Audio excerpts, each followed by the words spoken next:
I actually thought it was interesting because, one of the things we said at the beginning was, that a forward should probably be the priority over a guard. And then I looked at like 2 or 3 mock drafts, and all of them had us taking 2 guards. The kid Booknight and probably Kispert, correct? Mm-hmm. Yeah. Kispert, Moody, a lot of those guys. Yeah. I mean, and it's like, and one has us taking Zaire Williams, right, from Stanford. But I can't see us taking another shooter. I mean, with what Jordan Poole has started to become. Yeah, I just think the mindset should be insurance policies. Like at what? Right, 100%. Which is why I think we need more of an insurance policy behind Draymond and James Wiseman and Looney. Yeah. And that's why if you're going to go with a forward in that position, he has to have a high basketball IQ and even to some degree be able to initiate the offense like Draymond can bring up the floor.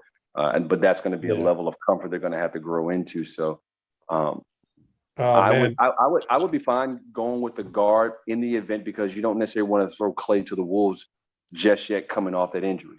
You will still want to kind of ease him into playing and not saying this guard is going to be just, the guy that's going to take Klay's spot, but just somebody that can provide an offensive punch besides besides Steph on the floor to ease the offensive burden. And the guys that they've had this past year, they did a phenomenal job. But you just never know what's going to happen with contraction with some of those guys because not all those guys are under contract for the next season. If I'm not mistaken, there might be some. Mulder is unguaranteed. Damian Lee's a lot of that bottom of the roster is non-guaranteed. Yeah. And then they've got Jessup from Australia. They're looking at summer league. Maybe he's a 2-way. So yeah. So yeah, a lot of it is depth chart related. So that's a good thing for you to bring up is like sort of insurance policy. But you were talking about Draymond and I just maybe we can go back talk about the sexiness of this draft because when I looked at Scotty Barnes and like Mike Schmitz, I love Mike Schmitz. He like sits down with the guys and you get to know Scotty some more. And then it's like the IQ is there. Man, if the Warriors only had number 6, but they don't. And can you talk about sort of how with the 7, Gabe and I talked about this. We don't really see a path where the Warriors can move up because it seems like these 5 and then Scotty Barnes, the 6th guy, he looks like, the next, he looks like Draymond 2.0 coming up after Draymond retires, Well, the one thing we have to keep into perspective that these are mock drafts. This is just what we think or the way it's going to go.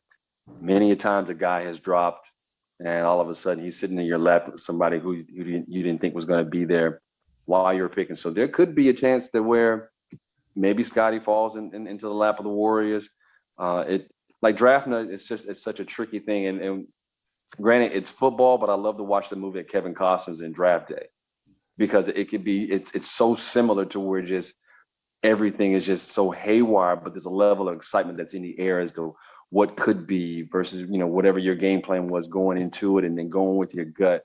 So you just never know how things can really kind of happen on draft night. So I like Scotty. I mean, just in terms of the program he comes from Florida State, they just breed dogs.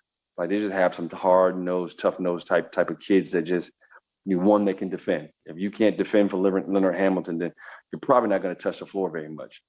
And so just and they do a great job of just recruiting those kids that fit their program. And I like Scotty to where you put him at the 4 or put him in that position where Draymond's at.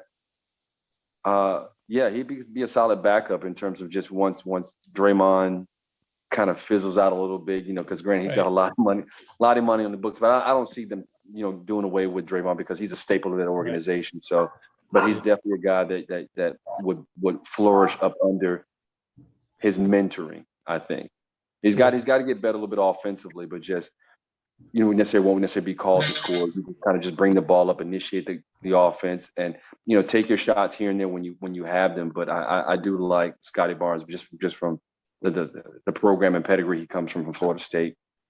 All right, it's